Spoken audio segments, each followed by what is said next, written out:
चलिए चलिए मंगल भगवान विष्णु ना मंगलाय तनो हरि।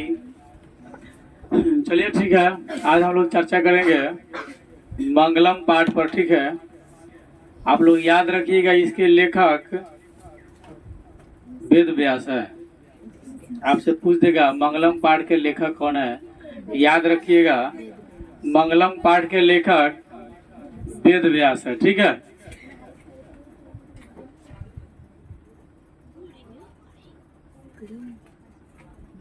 मंगलम पाठ के लेखक कौन है, वेद व्यास। ठीक है, ये आप हमेशा माइंड में इस चीज को एक्सेप्ट करके रखेंगे।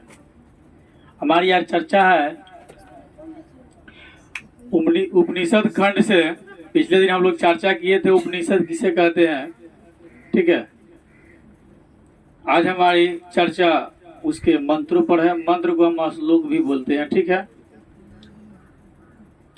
पहला श्लोक हम लोग का है हिरण्यम येन पात्रेण सत्यस्य अपिहित मुखम तत्वं पुषन् अपावृणु सत्य धर्माय दृष्टे। ठीक है, पहला श्लोक हम लोग का है हिरण्यम येन पात्रेण सत्यस्य अपिहित मुखम तत्वं पुषन् अपावृणु सत्य धर्माय दृष्टे। ठीक है, जिसका अर्थ होगा हे सूर्य देवता, सत्य का मुख द्वार सोने के आवरण से ढका हुआ है। ठीक है, याचक कहता है ईश्वर से कि हे सूर्य देवता, सत्य का मुख द्वार सोने के आवरण से ढका हुआ है। ठीक है, इसमें सोने के आवरण का मतलब होगा लालच। ठीक है, यदि व्यक्ति के अंदर से लोभ खत्म हो जाए तो वह बहुत बड़ा आदमी बन सकता है। ठीक है, याचक ईश्वर से कहता है हे सूर्य देवता, सत्य का मुख द्वार सोने के आवरण से ढका हुआ है। ठीक है, यानी जिस चीज से हम सत्य की परख कर सके वो हम क्या लगा हुआ है, आवरण लगा हुआ है। ठीक है, सत्य धर्म की प्राप्ति के लिए उस आवरण को हटा दे। याचक ईश्वर से प्रार्थना करता है। ठीक है, और वह कह रहा है हे सूर्य देवता, सत्य का मुख द्वार सोने के आवरण से ढका हुआ, यानी कि लालच मोह इत्यादि में जो हम फंसे हुए। ठीक है, तो हम इसे निकल करके और सत्य धर्म की प्राप्ति करना चाहते हैं। इसलिए जो भी आवरण लगा हुआ है आप उस आवरण को हटा दे, यानी उस पात्रेण को क्या करे, हटा दे।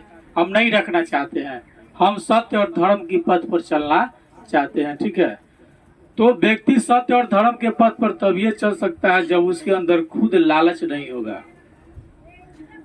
खुद किसी तरह का मोह नहीं होगा, तभी जो है कि वह सत्य और धर्म की प्राप्ति कर सकता है। जब तक मोह होगा तब तक वो प्राप्त नहीं कर सकता, ऐसा संभव नहीं है।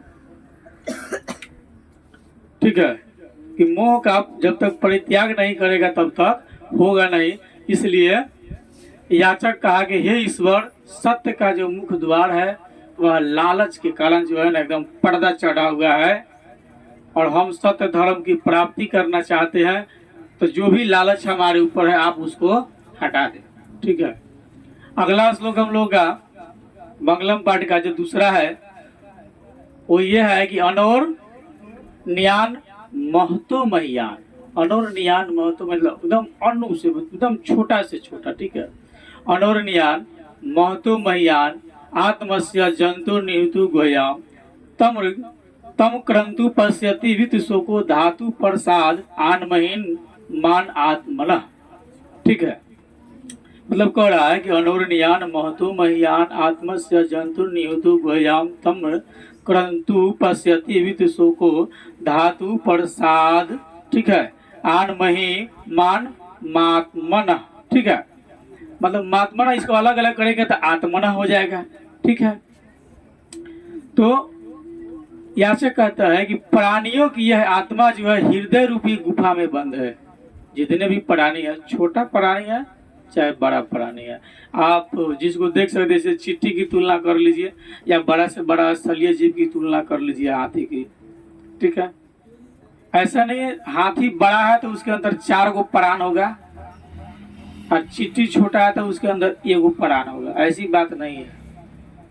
ठीक है, सभी में प्राण उतना ही होगा, जितना चींटी में होगा उतना हाथी में होगा। ठीक है, तो कहता है अच्छा कि प्राणियों की यह आत्मा जो है, जिसको हम प्राण कहते हैं, हम लोग अपनी भाषा में क्या कहते हैं, प्राण। ठीक है, तो प्राणियों की यह आत्मा हृदय रूपी गुफा में बंद है। आत्मा कहाँ बंद है, हृदय में ना।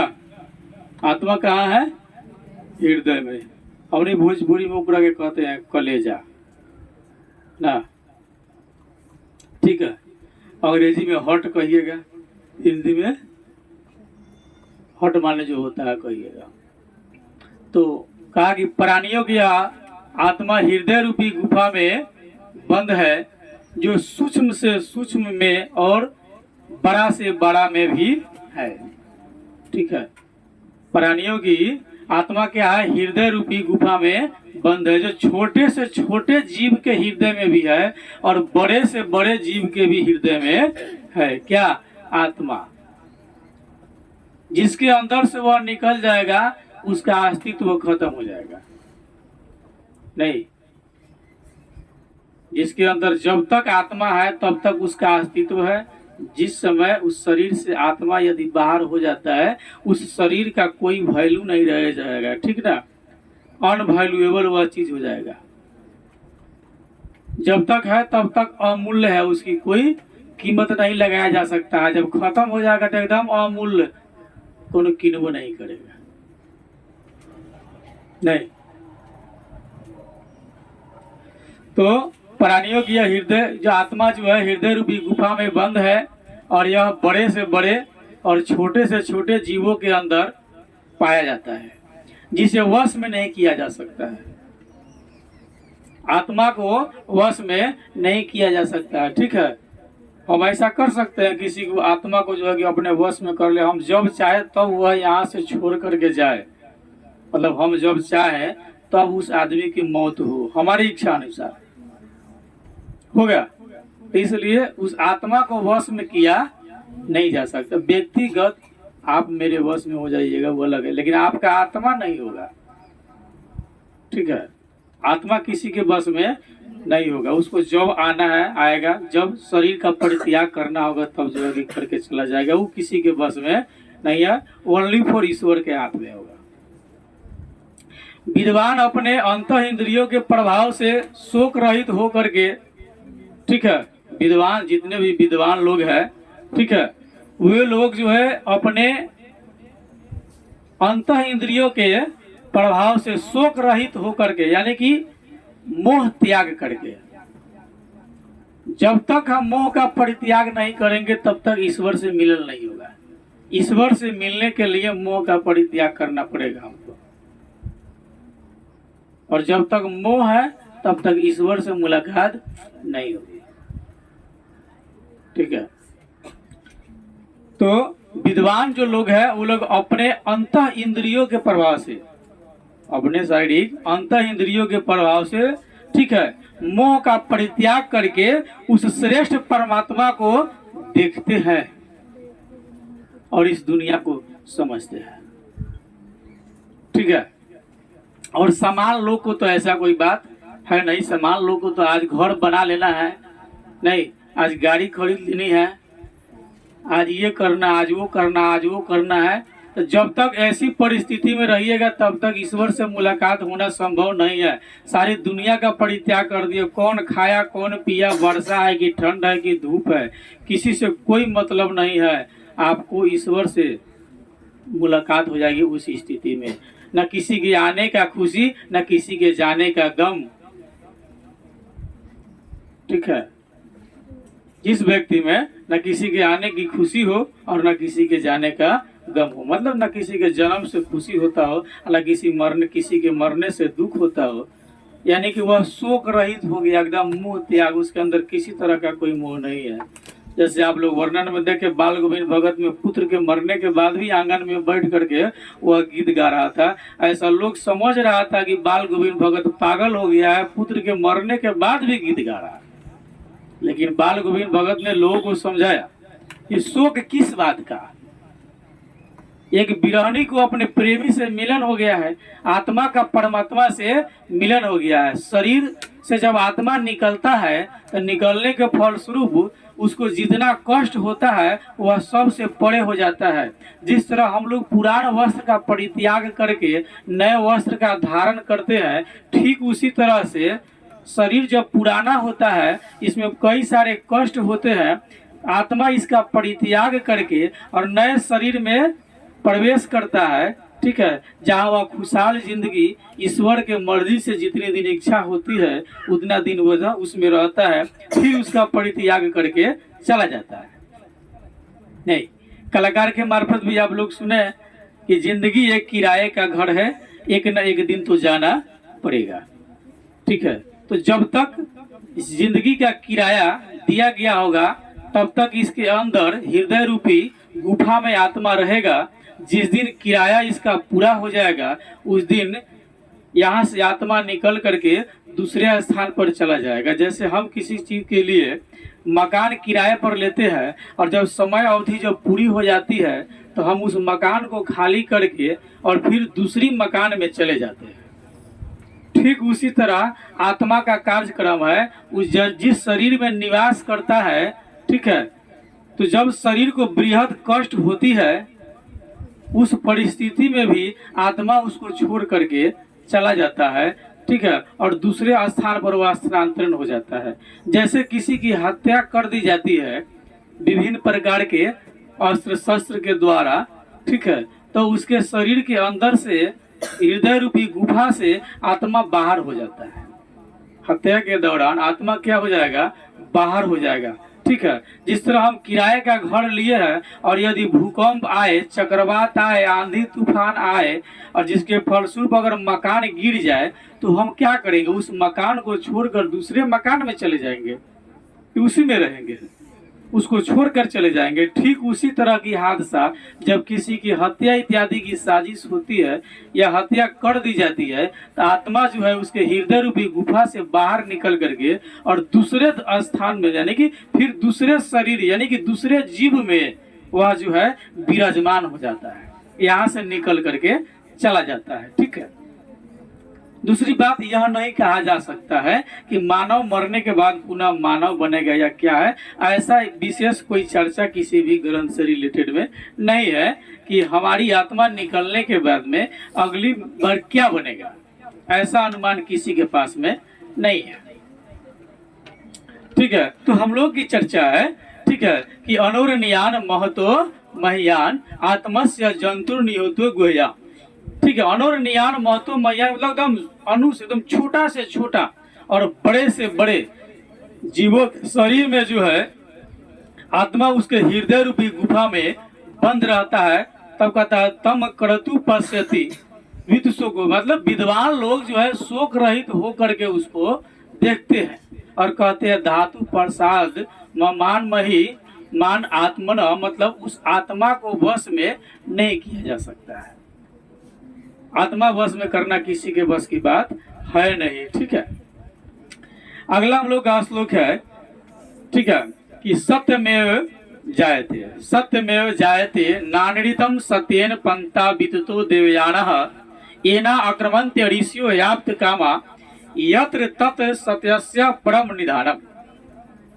श्लोक कहता है हमारा, सत्यमेव जायते नानृतम सत्येन पंथा विततो देवयानः येना आक्रमन्ते ऋषियो याप्त कामा यत्र तत् सत्यस्य परम निधानम, ठीक है। कहता है सत्य की सदा जीत होती है, सत्य की सदा जीत होती है, भले देर से ही सही लेकिन सत्य की जीत होती है। और सत्य कुछ देर के लिए हो सकता है जीत जाए लेकिन फिर भी वह पराजित हो जाता है, ठीक है। तो सत्य की हमेशा जीत होती है और सत्य की नहीं होती है। सत्य के कारण ही देवलोक का रास्ता प्रसिद्ध है। हम सत्य खोज के लिए दिवालय जाते हैं ना, मुस्लिम सत्य खोज के लिए मस्जिद जाता है, क्या ईसाई सत्य खोज के लिए चर्च गिरजाघर इत्यादि में लोग जाता है, सिख सत्य खोज के लिए गुरुद्वारा में जाता है। तो सत्य के कारण ही देवलोक का रास्ता जो है क्या है, प्रसिद्ध है, यानी प्रशस्त है। अगर सत्य नहीं होता तो लोग देवता इत्यादि को नहीं मानता। हम विभिन्न प्रकार के पर्व त्योहार करते हैं, उसमें ऐसी याचना करते हैं कि हमारे अंदर किसी तरह की गलत भावना नहीं आए। कुछ दिन पहले से हम जो है कुछ ऐसे खाद्य पदार्थ है जिसके खाने से, ठीक है, मानसिक संतुलन बिगड़ने की संभावना अगर व्यक्त की जाती है, हम उसको खाना छोड़ देते हैं। एज एग्जाम्पल, मांसाहारी भोजन का हम पर्व त्योहार से पहले परित्याग कर देते हैं, ठीक ना। तो कहा सत्य के कारण ही देवलोक का रास्ता प्रसिद्ध है। मोक्षार्थी ऋषि लोग उस सत्य को प्राप्त करते हैं, ठीक है। जो मोक्ष की प्राप्ति करना चाहते हैं वे लोग ही उस सत्य को प्राप्त कर पाते हैं, ठीक है।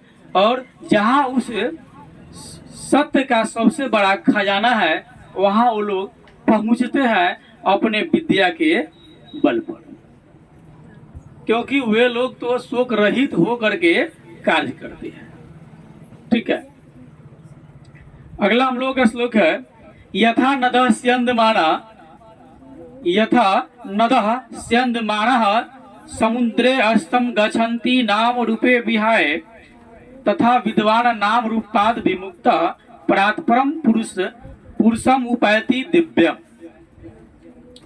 यथा नदः स्यन्दमानः समुद्रे अस्तं गच्छन्ति नाम रूपे विहाय तथा विद्वान नाम रूपाद विमुक्त परात्परम पुरुषम उपैति दिव्यम, ठीक है। पुरुष मुंह पैती है, उसको अलग से आप पढ़ लीजिएगा, पुरुषम और ऊ को आगे लगा दीजिए, पुरुषम उपैति, ठीक है।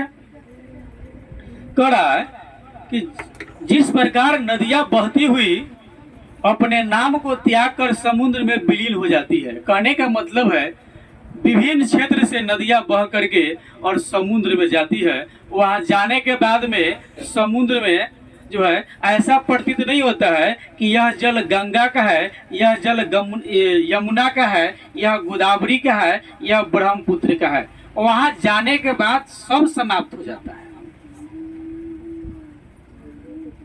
ठीक है। वहां पहुंचने के बाद जो है किसी का कोई अलग पहचान नहीं होता है, सबका पहचान क्या होता है, समान होता है। कहा कि जिस प्रकार नदियां बहती हुई सत्य मतलब अपने वास्तविक नाम को छोड़कर परित्याग करके समुद्र में विलीन हो जाती है, ठीक है, उसी प्रकार विद्वान अपने नाम को त्याग कर जो है अपने वास्तविक नाम का परित्याग करके इस मृत्यु लोक में हम आए हैं। मेरा वास्तविक नाम कुछ है, जैसे आपका वास्तविक नाम कुछ है, ठीक ना। किसी का राम, किसी का श्याम, किसी का मोहन, किसी का गीता, किसी के सीता, यह हमारी वास्तविक नाम है, ठीक है। तो कह रही है कि जिस तरह नदियां बहती हुई अपने सत्य मतलब वास्तविक नाम का त्याग कर समुद्र में विलीन हो जाती है और वहां जाने के बाद में उसका कोई नाम नहीं बचता है, ये गंगा का जल है, ये यमुना का जल है, ठीक है, ये सरस्वती का है, ये गोदावरी का है, ठीक है। ठीक उसी प्रकार विद्वान जो है अपने वास्तविक नाम को त्याग कर उस दिव्य परम पुरुष के समीप पहुंचकर उसमें जो है विलीन हो जाते हैं, ठीक ना। विलीन होने का मतलब एकदम सब सारी जो है मोह त्याग करके दुनिया से कुछ, जब हम जिस दिन मोह त्याग देंगे उस दिन हमारे अंदर से ईर्ष्या खत्म हो जाएगी, उस दिन हमारे अंदर से जलन जो है खत्म हो जाएगी, हम किसी को देखकर जलते हैं खत्म हो जाएगा, द्वेष खत्म हो जाएगा, किसी को देखकर घृणा करते हैं यह खत्म हो जाएगा। जिस दिन मैं अपना मोह का परित्याग कर दूं, जब तक हम अपने अंदर मोह रखे हुए हैं तब तक हम किसी को देखकर ईर्ष्या करते हैं, घृणा करते हैं, जलते हैं। जिस दिन हम इसका परित्याग कर दिए उस दिन जो है ईश्वर से मिलने का रास्ता जो है बहुत आसान हो जाएगा, खुशहाल जिंदगी जिएंगे। लेकिन मानव की ऐसा मनोवैज्ञानिक दृष्टि है, मरते वक्त तक वह मोह का परित्याग नहीं कर पाता है। वृद्धावस्था में भी उम्मीद रखता है।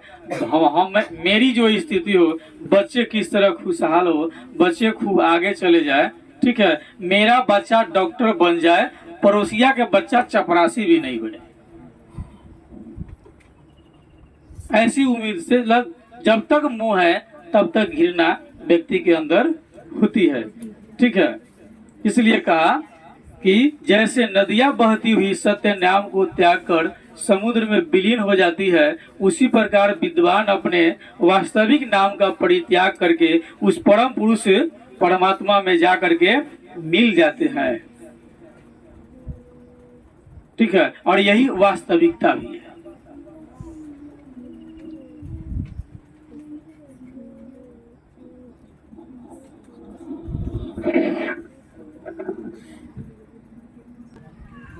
अंतिम श्लोक आप लोग का है, वेदाम्यंतम पुरुषम महांतम आदित्य वर्णम तमसः प्रस्तात् तमेव विदित्वति मृत्युमेति नान्यः पंथा विदिते अयनाय। ठीक है, संस्कृत में ये इसको पढ़ेंगे अयनाय, याद रखिएगा। ये लिखा है विदिते अयनाय, ठीक है। तो अंतिम वो लोग श्लोक है मंगलम पाठ का, वेदाहमेंतम पुरुषम महांतम आदित्य वर्णम तमसः प्रस्तात् तमेव विद्वति मृत्युमेति नान्यः पंथा विदिते अयनाय। मतलब जो विद्वान पुरुष है, ठीक है, वे कहते हैं मैं सभी गुणों से रहित होकर इस स्वर्ण वर्ण यानी सत्य, ठीक है, के निष्ठा से मैं सभी गुणों से रहित होकर के इस स्वर्ण वर्ण के रूप में परम पुरुष को जानता हूँ। यानी कि एक तरह से कह लीजिए सत्य के रूप में हम उस परम पुरुष को जानते हैं, ठीक ना। यहाँ परम पुरुष का मतलब हो गया, ठीक है, ईश्वर को जानते हैं, ठीक ना। किसको जानते हैं? ईश्वर को जानते हैं। मैं सभी गुणों से रहित होकर के, ठीक है, सभी का परित्याग करके केवल जानता किसको हूँ? ईश्वर को जानता हूँ, ठीक है। ऐसा विद्वान पुरुष समझते हैं, ठीक है, और मृत्यु को पार कर जाते हैं, मतलब शरीर का परित्याग करते हैं, क्योंकि वो समझते हैं, वे जानते हैं, ऐसा है, वे जानते हैं, ठीक ना, कि इसके अलावा जो है इस दुनिया से जाने के लिए दूसरा कोनो रास्ता नहीं है। उसको समझिए, कहता है मैं सभी गुणों से रहित होकर इस वर्ण वर्ण सत्य के रूप में उस परम पुरुष को यानी ईश्वर को जानते हैं, ठीक है। ऐसा विद्वान पुरुष समझता है और मृत्यु को पार कर जाते हैं। वे जानते हैं कि इससे अलग जो है दूसरा कोई रास्ता नहीं है जो संसार सागर से पार उतार दे। केवल इस संसार सागर से पार उतारने का एक ही रास्ता है, मृत्यु।